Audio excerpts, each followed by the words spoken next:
장 16절에서 20절까지 하나님의 말씀을 보도록 하겠습니다.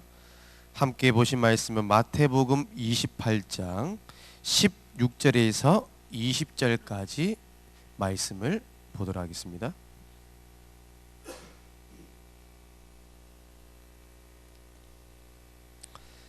그 16절에서 20절까지 다 함께 합독하시도록 하겠습니다.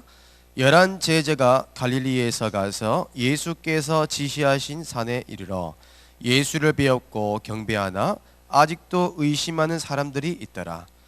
예수께서 나와 말씀하여 이르시되 하늘과 땅의 모든 권세를 내게 주셨으니 그러므로 너희는 가서 모든 민족을 제자로 삼아 아버지와 아들과 성령의 이름으로 세례를 베푸고 내가 너희에게 분부한 모든 것을 가르쳐 지키게 하라.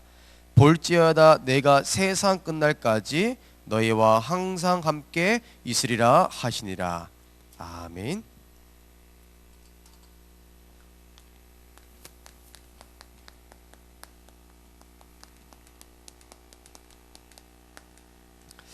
할렐루야. 예수는 그리스도십니다. 그리스도만이 우리 인생 모든 문제 해결자가 되십니다. 이 믿음이 여러분들에게 신앙의 기준 되기를 주님의 이름으로 축복합니다. 우리 서로 위해서 한번 우리 진심으로 우리가 정말로 사랑하는 마음으로 한번 축복하도록 하겠습니다. 138로 각인 뿌리 체질되십시다. 우리는 하나님의 영원한 언약만 붙잡으면요 승리합니다. 하나님께서 우리에게 주신 영원한 언약만 우리가 믿어도요 세계 복음화 할 수 있는 증거를 우리에게 주실 줄 확신합니다. 그래서 우리가 저번 주에 함께 우리 전도 캠프에 관련돼서 함께 말씀을 소통했습니다.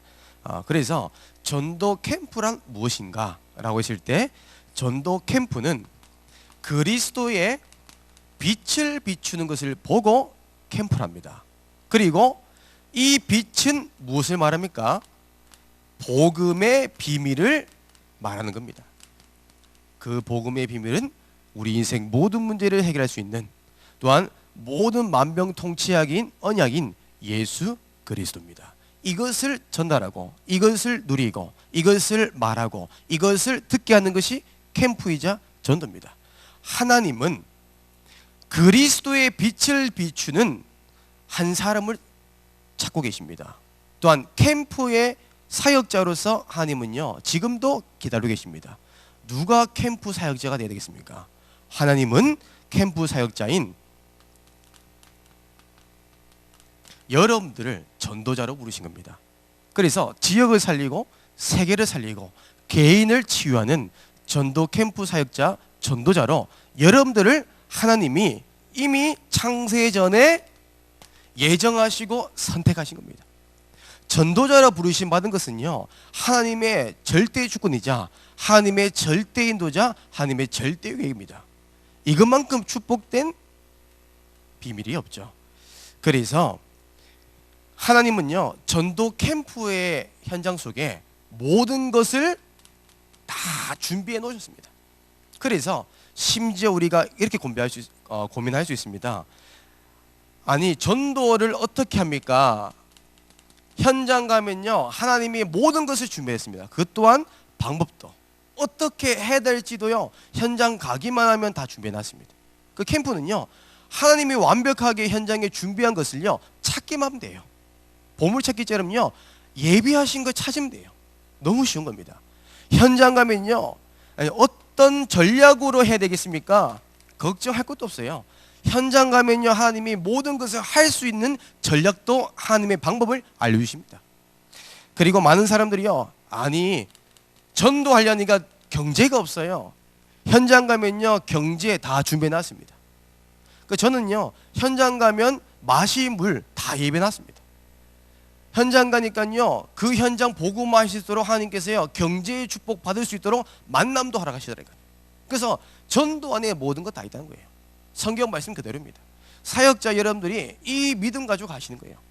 그러면서 전도의 방향은 어떻게 해야 됩니까? 이미 우리 주셨잖아요. 강단 말씀. 그렇죠. 우리가 매주마다 우리가 인도바다의 현장 속에 우리의 인생의 방향 이미 다 나왔습니다. 이정표가 나와 있잖아요. 그리고 전도 현장 속에 시스템은 어떻게 세웁니까? 걱정할 거 없어요. 현장 가면 하나님 모든 것을 다 준비했습니다. 우리는요, 준비하신 것을 찾기만 됩니다. 없는 것을 하려면 어렵지만 있는 것을 찾는 건 너무 쉽거든요. 전도가 부담스럽습니까? 또한 아무도 모르는 사람에게, 낯선 사람에게 또 초면에 복음 전하기 어렵습니까? 그러면요, 제가 했던 방법을 알려드릴게요. 저는 사실 다 아시겠지만 내성적인 사람이에요. 네, 안 믿으십니까? 저는 사실 전도라는 이 부분이 너무 부끄럽거든요. 사실 지금도 그래요. 근데 제 나름대로 전도 고민하다 보니까 저만의 방법이 있었어요. 그게 뭐냐면, 저는 사실 한 가지를 하면 한 가지만 하는 사람이에요. 두 가지를 못해요, 한 번에. 그러니까 이 습관이요, 먹는 것도 똑같아요. 그러니까 한 번 꽂히면 그것만 먹어요. 그래서 저는 10년 전부터 닭가슴살만 계속 먹어요, 한 가지만. 그래서 제가 한 날은 어떻게 전도할까 하다가 우연찮게 제가 식당 한 곳을 알아냈어요. 그러니까 제 입맛에 너무 맞는 거예요. 그래서 제가 한 몇 개월 동안 계속 똑같은 식당 갔어요. 가니까요, 매주 한 번, 두 번 가보니까 어느 순간 제가요, 단골 손님이 돼 있더라고요. 그러니까 사장 입장에서는요, 단골 손님이 너무 귀하잖아요. 왜요? 정기적으로 돈 주니까, 그죠? 먹어주니까. 그래서 단골 손님이 되니까요, 좋은 게 있대요. 음식 양이 늘어나요. 처음에는요, 먹어도 배가 안 부른데요, 먹어도 배가 부르게끔 양을 채워줘요. 근데 이것도 감사한데 이제 서비스까지 줘요. 그러다 보니까 저는 어떻게 보면 그 사장님과 저의 관계가 이제는 없으면 안 될 존재가 된 거예요. 그러면 그 똑같은 시간에 똑같은 날짜에 안 오면요, 사장님이 불안한 거예요. 손님은 딴 데 갈까 봐. 어느 순간 저도 전도 고민하고 이제 사장님으로도 기도하고 있는데, 우연찮게 식사를 하고 있는데 갑자기 사장님이 지나가면서 던지는 말이 영적인 문제를 가지고 얘기를 하더라고요. 우리 주위에, 우리 서구 내당 지역에 자기 아는 지은 사람 중에 우울증을 냈다는 거예요. 또한 가정이 무너져서 힘들다는 거예요. 또한 자녀 문제 때문에 너무 고통당하는 거예요. 어떻게 하면 좋을까요? 하고 던지고 가더라는 거예요. 뭡니까? 내가 가지고 있는 것, 내게 있는 것 전달하 했다는 거죠. 내게 있는 게 뭘까요? 그리스도 복음. 내게 없는 걸 말하는 건 어려운데, 내가 가지고 있고 누리고 있는 것은 말하기 쉽잖아요. 제가 복음 들으려고 말한 것도 아니고 복음 들려주세요 하는데 말하지 않는 것은요, 어려운 건 아니잖아요. 그래서 정말 우리가 전도 고민한다면, 여기에 대한 어려움이 있다면요, 한 식당을 골라서요 1년 동안 가보세요. 그러면요, 전도문 열리게 돼 있습니다. 그렇죠? 그래서 여러분들은요, 영적인 단골 손님 되셔야 돼요. 그래서 전도는요, 어떻게 해야 될까? 그 고민 자체가 잘못된 겁니다. 하나님의 인도 받으면 돼요. 그래서 우리가 평상시에 내가 진짜 전도자로 쓰임받고 싶다, 여기 고민하신 분은요, 현장만 가면요 다 준비해놨습니다. 이 응답받는 저와 여러분 되기를 주님의 이름으로 축복합니다. 저희들이 반드시 알아야 될 게 뭐냐면, 전도 캠프 이전이 너무 중요합니다. 그래서 우리가 현장 나가기보다 나가기 이전, 캠프 이전이 너무 중요합니다. 그것이 뭐냐면, 첫 번째로 하나님의 관심은 어디 있을까요? 그렇죠? 여러분들은요, 하나님의 관심이 어디인지를 알고 현장 나가야 돼요. 그렇죠? 하나님의 관심은요, 저희들이 응답받는 거 관심 없습니다. 심지어 전도한다 안 한다, 사실 거기에 1순위는 아닙니다. 그 저희들이 다락방 30군데 100군데 뛴다, 지구에 뛴다, 사실 하나님의 진짜 1순위 관심 그건 아닙니다. 하나님의 제일 1순위의 관심은 누구한테 있습니까? 여러분들에 있다는 겁니다. 내 개인에 있다는 거예요. 여러분들을 향한 하나님의 계획이 있다는 거예요. 그것이 하나님의 관심입니다.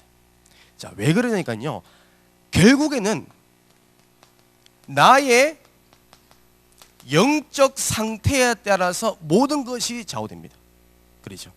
결국에는 내가 안 되면요, 다른 거 안 됩니다. 많은 사람들이 오해한 게 뭐냐면, 전도 캠프 이전에 자꾸 뭘 하려고 그래요. 뭔가 전략적으로 방법적으로 자꾸 하려 합니다. 그래서 전도지도 만들고 현장 가서 멘트도 작성하고 설문지도 작성해요. 좋습니다. 필요합니다.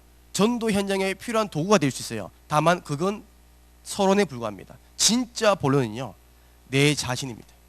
그렇죠. 나의 영적 상태. 모든 사람을 살릴 수 있는 영적 상태부터 회복해야 됩니다. 내가 영적으로 죽어버리면 아무리 다락방 현장을 가야 될 현장 많아도요, 지속 안 될 겁니다. 어느 순간 다실 겁니다. 사람의 방법으로는요, 사람의 말로는요, 사람을 어떻게 보면 이끌 수 있어도 살릴 수는 없어요. 그래서 제일 중요한 거는 내 상태입니다. 그래서 오늘 본문 말씀 보면 예수님께서 뭡니까? 현장 가기 전에 분명히 지목했던 단어가 있어요. 그러므로 너희는 그랬어요. 나라는 사람을 지목했다는 거예요. 사역자 한 사람을 지목했다는 거예요. 너희는 가서 그랬어요. 가기 전에 우리가 뭐예요? 영적 상태가 어떤 상태가 돼야 됩니까? 성령의 충만한 상태가 돼야 됩니다. 모든 사람에게 이 생명의 말씀을 증거하고 치유할 수 있는 준비가 돼야 되는 거예요. 내 영적 상태. 그래서 내 자신이 무너지면 현장도 무너집니다. 내가 정말 복음으로 충만하고 복음으로 행복하다, 그러면 내가 만나는 모든 현장과 만나면요, 똑같이 행복하는 응답이 따라옵니다. 그래서 반드시입니다. 영적인 과학입니다. 내가 되는 것만큼 되어지게 되고요, 내가 안 되는 만큼 문이 닫히게 되어 있습니다. 그래서 예수님이 분명히 말합니다. 영적으로 항상 깨어있으라 합니다. 근신하라, 깨어라 한 겁니다. 두 번째로, 저희들이 항상 현장 나가기 전에 기억할 겁니다. 우리의 신분을 항상 기억해야 됩니다. 그래서 많은 우리 강사 목사님께서 하신 말씀 뭐예요? 항상 눈 뜨면 신분 권세를 고백해라는 거예요. 그만큼 하나님께서 우리에게 주시는 축복이 어마어마한 겁니다. 우리의 신분은 뭘까요? 마태복음 1장 20절에서 23절에 분명히 말씀입니다. 하나님께서 우리 인간의 모든 문제, 여러분들의 저의 모든 인생 문제를 해결하시기 위해서 인간의 몸으로 오셨는데 우리와 함께 하기 위해서 오셨다는 겁니다. 우리와 함께 하기 위해서. 우리의 일거수일투정, 과거, 현재, 미래 모든 우리 인생을 함께 하기 위해서. 그게 언약의 여정 아닙니까? 함께 하기 위해서 이 땅에 하나님이 오셨다는 사실입니다. 이걸 기억하셔야 됩니다. 그리고 마태복음 16장 13절에서 20절 말씀처럼 저희들은 절대 망할 수가 없습니다. 하나님은 절대 망할 수 없는 정체성을 우리에게 주신 겁니다. 하나님의 자녀가 뭘까요? 진짜 그리스도를 붙잡고 그리스도를 누리는 사람은 하나님께서 약속하셨습니다. 내 반석 위에 내 교회 세우리라. 절대 무너지지 않는 믿음을 주신 거예요. 음부의 권세가 너를 해하지 못할 것이다. 천국 열쇠를 너에게 주노라 그랬어요. 네가 열면 열 것이다 그랬습니다. 이게 하나님께서 우리에게 주시는 정체성입니다. 얼마나 감사합니까? 그래서 우리가 무너질 것처럼 보여도 무너지지 않습니다. 망하는 것처럼 보여도 망하지 않습니다. 우리는요, 하나님의 자녀이기 때문에 이 신분을 꼭 붙잡으셔야 됩니다. 그리고 하나님께서 갈라디아서 3장 29절에 분명히 말씀했습니다. 너희가 그리스도께 속한 자면 곧 하나님의 자손이요. 이 말은 무슨 말입니까요? 아브라함이 받은 축복을 그대로 우리가 유업을 이어받는 거예요. 하나님이 아브라함에 약속했던 그 말씀 그대로 우리에게 성취하신다는 거예요. 하나님께서 아브라함의 약속이 뭘까요? 복의 근원. 그렇죠. 여러분들의 모든 발걸음 속에 그리스도의 빛을 가지고 있으면요, 비추기만 하면 다 살아납니다. 그게 하나님이 약속한 겁니다. 그래서 전도를 한다 안 한다 떠나서 현장만 가면 돼요. 전도 고민만 해도 하나님이 역사하기 때문에. 하나님은 또 무엇을 약속했습니까? 아브라함에게 가나안 정복의 언약 주잖아요. 하나님은 우리에게 세계 복음화를 할 수밖에 없는 대열로 인도하신다는 겁니다. 이것을 항상 우리가 믿음으로 붙잡고 현장 나가는 겁니다. 그러면 사실 열매를 맺고 안 맺고 나서 모든 상황 속에서 낙심할 것 없습니다. 그리고 하나님은 저와 여러분들에게 권세도 주셨습니다. 우리가 현장을 살리기 전에 그 현장을 살릴 수 있고 그 현장에 흑암이 덮인 현장을 하나님의 나라로 살릴 수 있는 권세를 우리에게 주셨습니다. 오늘 말씀처럼 하늘과 땅의 모든 권세를 너에게 주었노니 그랬어요. 이미 주신 권세 우리는 사용만 하시면 되는 겁니다. 흑암 꺾는 권세, 그렇죠. 한 생명을 치유할 수 있는 권세, 경제의 미자리에 빠진 사람을 치유할 수 있는 권세, 모든 권세를 우리에게 주셨다는 겁니다. 사용하시면 됩니다. 이것을 가지고 현장에 적용하시면 됩니다. 하나님께서 이미 주신 것을 우리는요, 많은 사람들이 놓칠 때가 많아요. 왜요? 환경 때문에, 보이는 것 때문에, 들리는 것 때문에, 내 상황과 여건 때문에. 전도자 바울은요, 그에 개의치 않습니다. 하나님이 이미 주신 것을요, 날마다 누렸다는 사실입니다. 그래서 우리가 현장 나가기 전 사역자 여러분들의 영적 상태를요, 이제는요 바꿔야 됩니다. 그래서 하루에 한 번이라도 뭡니까? 나를 살리는 시간을요 항상 가져야 됩니다. 그래서 우리 계속 말씀 나옵니다. 복음 집중하는 시간, 복음 누리는 시간, 나의 각인과 뿌리, 체질, 예틀을 바꿀 수 있는 138로 집중할 수 있는 시간 가져라. 그 말이 이 말입니다. 왜요? 우리는요 이걸 놓치고 현장 나가니까 계속 뭡니까? 보이는 거에 솟는 겁니다. 그리고 들리는 것에 속아버려요. 그리고 되어진 것처럼 보여도 어느 순간 문 닫히됩니다. 왜 그럴까요? 우리의 사역 현장을 자세히 한번 점검해 볼 필요가 있습니다. 정말 다락방이 지속됩니까? 정말 이 현장 사역이 지속되고 있습니까? 지속 안 된다는 것은요 이겁니다. 나를 살리는 영적인 집중이 없으면 결국은 지속할 수가 없어요. 힘이 있어야 됩니다. 힘이 있어야 교회 일도 할 수 있고, 힘이 있어야 교회를 헌신하고, 힘이 있어야 내가 교회를 살리는 거죠. 힘이 없으면요 하다가 포기할 수밖에 없어요.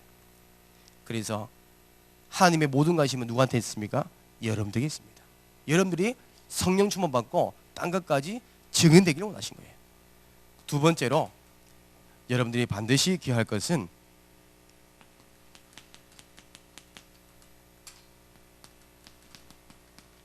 하나님의 소원은 무엇일까요? 하나님의 모든 소원은 현장에 있습니다. 하나님의 소원. 우리가 너무나 잘 아는 것처럼 오늘날 저희들이 불신자 현장은 어떻습니까?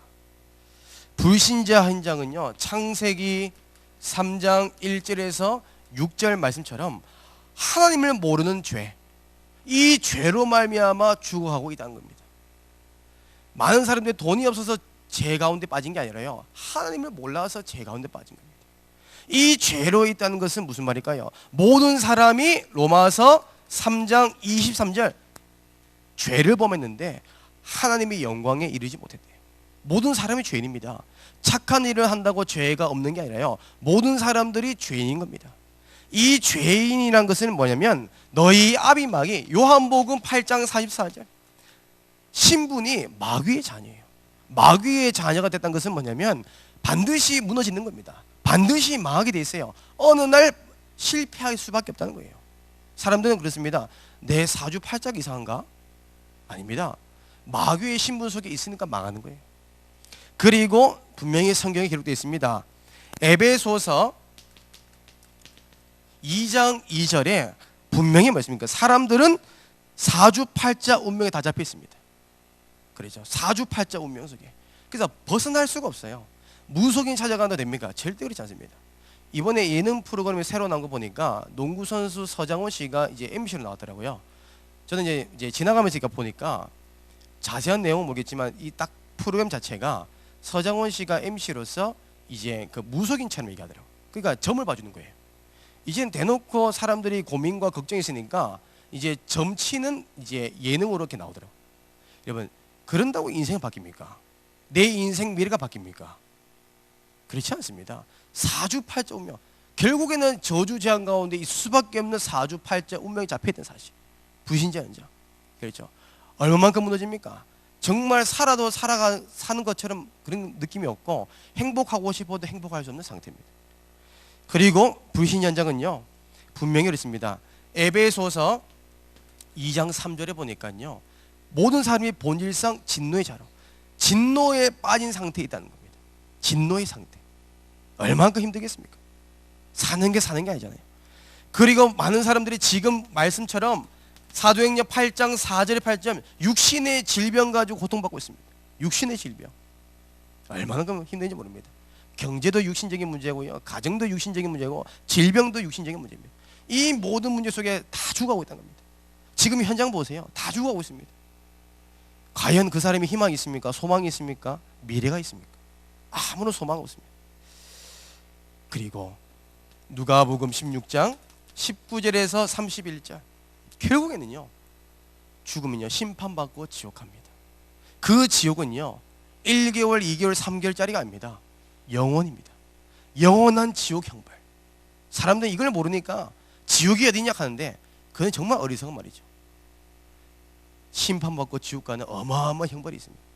이게요 당대로 끝나는 것이 아니라 반드시 출애굽기 20장 4절에서 5절 4대가 망합니다. 후대까지 대문되는데 이게 4대까지 망해요. 저는 저희 가문 보면서 4대가 망한 거 봤다니까요. 피부로 느껴버리니까요, 이 출애굽기 20장 4절에서 5절 말씀이요 그냥 안 보입니다. 현장 보니까, 이 기준 가지고 현장 보니까요, 불신자들이요 아무리 잘나고 멋있어도요 불쌍해 보입니다. 여러분들이 정말로 세상 바라볼 때 어떤 마음을 봅니까? 정말 하나님의 마음을 본다면 정말 불쌍한 겁니다. 눈물이 흘릴 수밖에 없던 거예요. 그래서 사람들이 그렇습니다.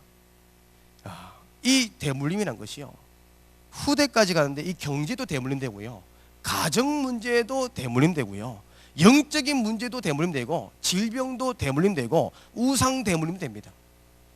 이걸 가볍게 여길 게 아니죠. 어제도 제가 아는 지인은요 불신자인데 갑자기 1시간 전만 해도 멀쩡하다 갑자기 죽었어요. 변명을 알 수가 없어요. 이런 재앙이 어디 있습니까? 제가 이번에 현장을 가면서 요양원에 가봤습니다. 요양원 가보니까 그래도 많은 요양원을 가보지 못했지만 제가 한 5군데 6군데 제가 현장 가보니까 정말로 요양원이라는 이 시스템 자체가 좋은 의도로 되어 있잖아요. 어떻게 보면 어르신들 가운데 거동이 불편하시거나 몸이 불편찮으신 분에게 어쩌면 국가 시스템으로 도와주고 보필하고 섬기는 시스템으로 되어 있는데, 저는 그런 줄 알고 사실 심각한 생각을 안 하고 사실 현장 들어갔는데, 이번에 제가 현장을 이제 다니면서 평리 6동에 있는 이제 요양원에 들어가 보니까 전 깜짝 놀랐습니다.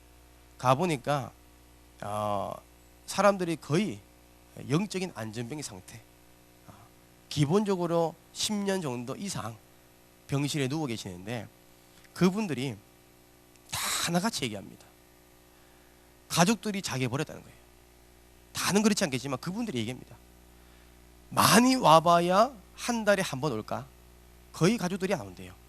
그럼 거기는요 그분들이 있어서는요 갈 곳도 없고 가지도 못할 감옥 같은 곳이거든요.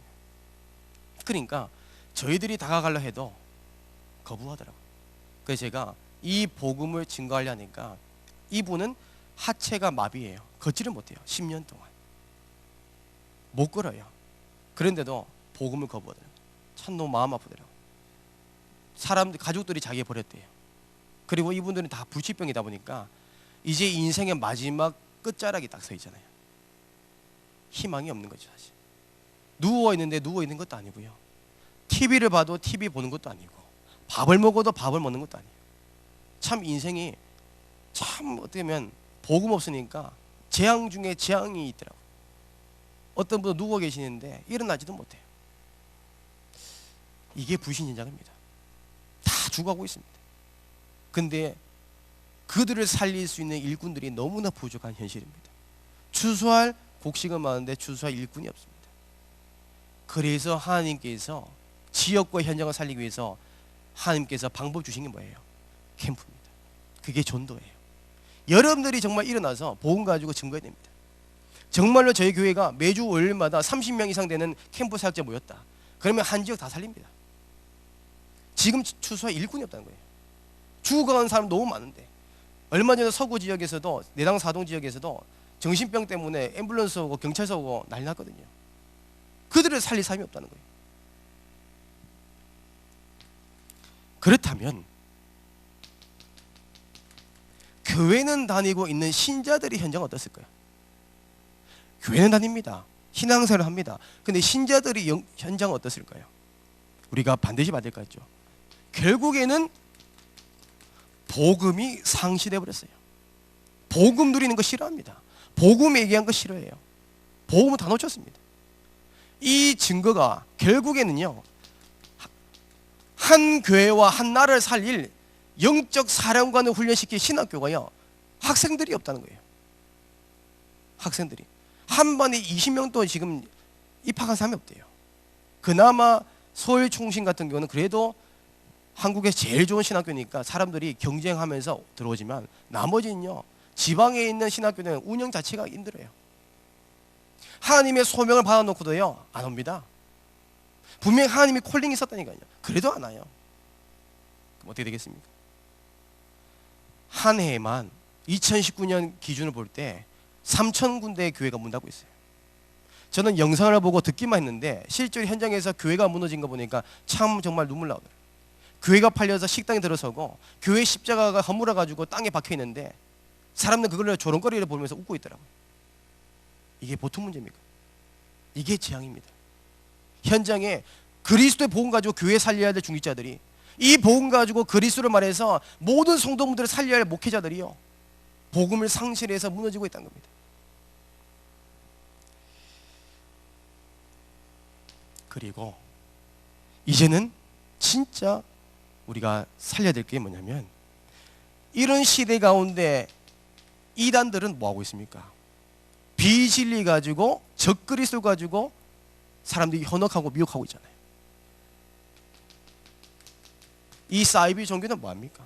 결국 영적인 가지고 사람 장난질 하잖아요. 망하는 걸 알면서 망하게 만든다니까요. 틀린 걸 알면서 틀린 걸 가르친다니까요. 그러니까 개인이요, 반드시 무너지는 겁니다. 그리고 지금 세계 곳곳에 무속 신앙들이 개수를 나죠. 제가 예전에 수요 예배 때 인도하면서 한 그 학생의 어머니에 대한 간증했지만, 간단하게 말씀드리자면 이 학생의 어머니는 약 15년 전에 남편이 바람나서 도망갔어요. 그때 이후로 이제 15년 동안 알코올 중독자를 살아왔습니다. 남편의 그 사랑하는 믿음이 배신당해서 하루하루 살아가는 게 너무 힘들어서 자식 때문에 어쩔 수 없이 살기 위해서 술을 먹고 의지하고 살아왔는데 중독에 걸렸어요.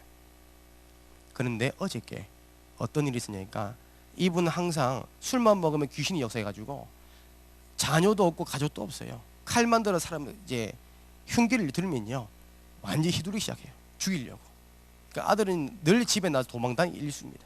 친구 집에 도망가는 일이요 항상 있고, 학교 선생님한테 요청해서 도와달라 하는 사람 일이 한두 번이 아닙니다. 어제 같은 경우는 제가 이 아이에게 분명히 말씀했습니다. 어머니가 말하는 건 전부 다 귀신이 말하는 거라고. 왜요? 사단 잡히니까. 그래서 제가 항상 이 아이가 영적 싸움할 수 있도록 복음 누린 기도부터 해서 복음에 관련된 성경 구절을 제가 전달했습니다. 자료 전달했죠. 그러니까 이 신기하죠. 이 귀신이요, 그걸 어떻게 알았는지 이 아이가 기도하는 기도문 다 찾아가 다 찢어가지고 버리고, 이 성경 구절 관련된 이 복음 성구를 다 찾아가지고 찢어가 불태워버리고, 그러면서 넌 죽어야 된다 하면서 칼 들고 쫓아오는 거예요. 이런 현장입니다. 근데 알고 보니 이 할머니도 무속인이고 그 전부 다 가문이 무속인입니다. 이 아이는 미래는 어떻습니까? 정말 아마도 복음 몰랐으면요, 이 아이는요 살인자 됐을 거예요. 정말 마음 아픕니다. 현장은 그렇습니다. 하나님의 손이 어디 있을까요? 현장입니다. 현장 가야 될까 안 될까요? 그 질문 자체 틀린 거예요. 가야 돼요. 진짜 복음의 가치 아는 사람은요, 바울처럼 복음의 생명 걸어야 됩니다. 그래서 하나님이 전도 캠프라는 방법을 우리에게 주신 겁니다. 세 번째로, 이제는 하나님의 목표가 있습니다.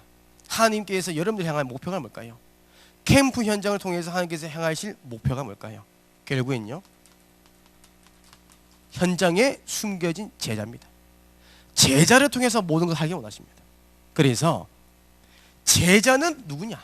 다 어떻게 보면 사람마다, 우리 전도자분들마다 기준 다르겠지만 통상적으로 제자의 기준을 볼 때 결국은 그렇습니다. 하나님의 관심과 하나님의 소원을 아는 자가 누굴까요? 제자입니다. 그렇죠? 하나님의 관심이 어디 있냐고요? 또 하나님의 소원이 어디 있느냐? 복음의 가치와 현장의 가치를 아는 사람이 진짜 제자입니다. 그렇기 때문에 복음에 반응하는 거예요. 세상 것에 반응 안 합니다. 하나님의 말씀에 반응하고 말씀에 인도받는 게 제자예요. 오늘 여러분들이 지역 복음화의 제자인 줄 확신합니다. 그래서 우리는 복음에 반응하는 겁니다. 그래서 진짜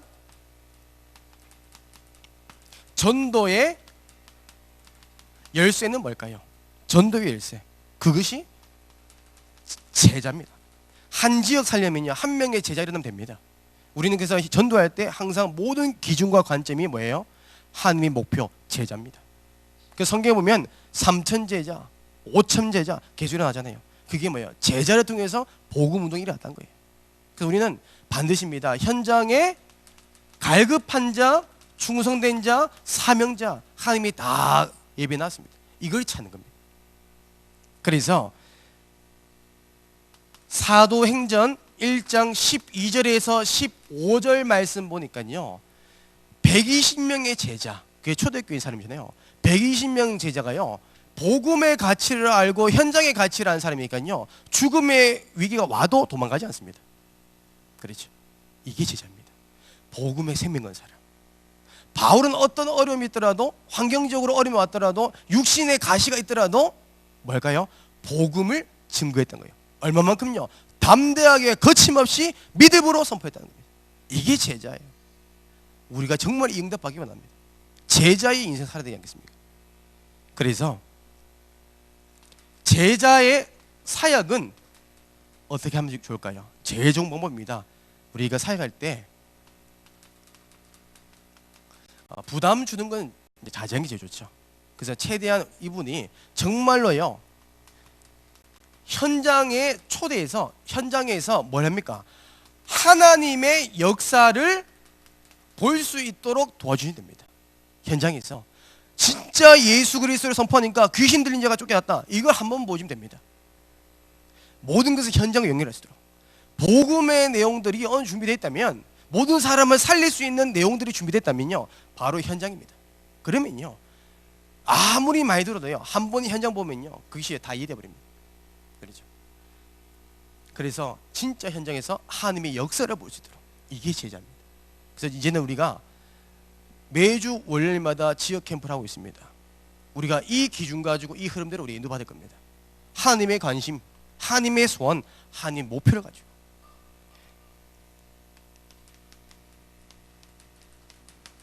결론으로 여러분들은 하나님께서 이 시대에 아무도 고치지 못하는, 아무도 치유할 수 없는 영적 의사로 부르심을 받았습니다.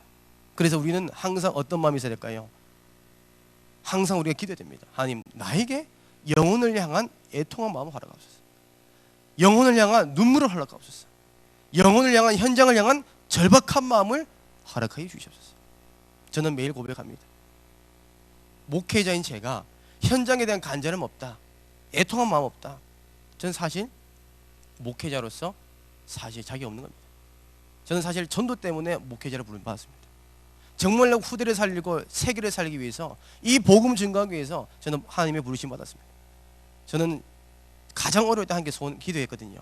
하나님, 나와 똑같은 영적으로 고통받는 사람, 살리는 사람을 축복해달라고. 저는 그 일을 하고 있습니다. 이런 현장 속에 이 하나님의 소원이 성취되고 모든 사람을 살리는 절대 제자의 인생 되길 주님의 이름으로 축복합니다. 기도하겠습니다. 하나님 감사합니다. 오늘 우리 트리니티의 모든 성도분들이 하나님의 관심이 무엇이고 하나님의 소원이 무엇이며 하나님의 목표가 무엇인지를 깨닫는 은혜를 허락하여 주시옵소서. 우리를 모든 만민의 온 천하에 다니며 예수 그리스도를 담대하게 거침없이 증거하는 절대 제자의 여정으로 인도하여 주시옵소서. 예수님의 이름으로 기도드립니다. 아멘.